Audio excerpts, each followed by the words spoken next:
Bill Barr described Donald Trump as being detached from reality. And I think the more we learn about this, we realize how detached from reality Donald Trump and his inner circle were. The fact that we have this report now from Jonathan Karl in his new book, tapes that would suggest that even after he left the White House, that Donald Trump was weirdly and bizarrely fascinated with the possibility that he might actually be reinstated as president, which I is want to be reinstated as president. absolutely insane when you think about what goes on in this guy's mind. And as we realize that at the time, I think some folks were more alarmed than others of what was going on, the emanations coming out of the White House.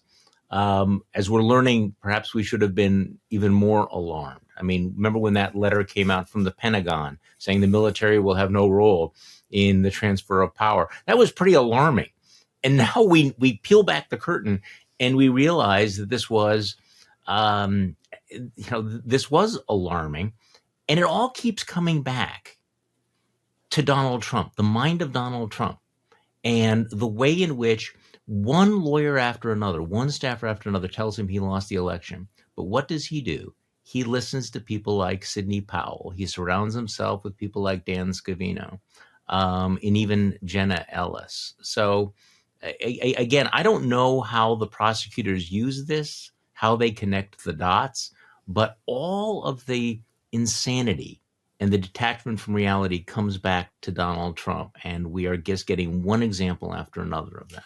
Yeah, and remember that we get a glimpse of this through Dan Scavino, through Jenna Ellis, but we also have much more direct views of it. So, for example, Mark Meadows, who will not testify in this trial where he's a defendant, could very well be made to testify or be asked to testify at the federal level. Right. In fact, we know he's spent a lot of time in front of that grand jury. And so, whether there are Fifth Amendment bars given that he is under indictment in Georgia gets complicated. But the prosecutors at the federal level have a lot of direct insight. Remember, they have Cassidy Hutchinson, they have the lawyers, they have all of these different actors. They have the who are in a position to testify to some of the things that Dan Scavino allegedly knew in this account. And remember also that Jenna Ellis's full, the full story may be richer than the snippets that ABC reported on. Right. So, let's play one other clip from Sidney Powell. I mean, she describes, and there's a lot here. She talks about how she had plans to seize voting machines around the country, that she frequently spoke to Donald Trump, that she believed Trump won the election, but conceded she didn't know any election law, that she'd never practiced any election law. But in this clip, though, you get a sense of how absolutely insane this was. What a show within a clown car this was, when she describes this one meeting where apparently she was so crazy that even Rudy Giuliani had to draw the line. This is Sidney Powell talking about what Rudy Giuliani thought about her. There was a big shouting match in which Rudy called me every name in the book, and I was the worst lawyer he'd ever seen in his life. There were no circumstances under which he'd work with me on anything. He called me a bitch and I don't know what all. And that's pretty much all I remember about that one. She remembers that, though. So there you go. Too crazy for Rudy.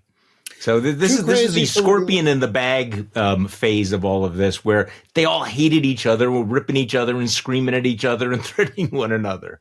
I can promise you very few things in life, Charlie, but I can promise you that Sidney Powell will not be called as a prosecution witness. And so in that sense, her proffer is not deeply important. They won't call her because, in fact, she is pretty nutty. Yeah. and and she's not an especially credible witness either, and would be great fun for defense lawyers to take apart with you know, impeachment, like, you know, were you too crazy for Rudy Giuliani, Yeah. ma'am? What did Right. Rudy And so, Giuliani think about you? right, exactly. And so I think, you know, you're not going to see, you could see Jenna Ellis called, you could see Scott Hall and Ken Chesborough called for discrete pieces of information. I think it's very unlikely that you're going to see Sidney Powell.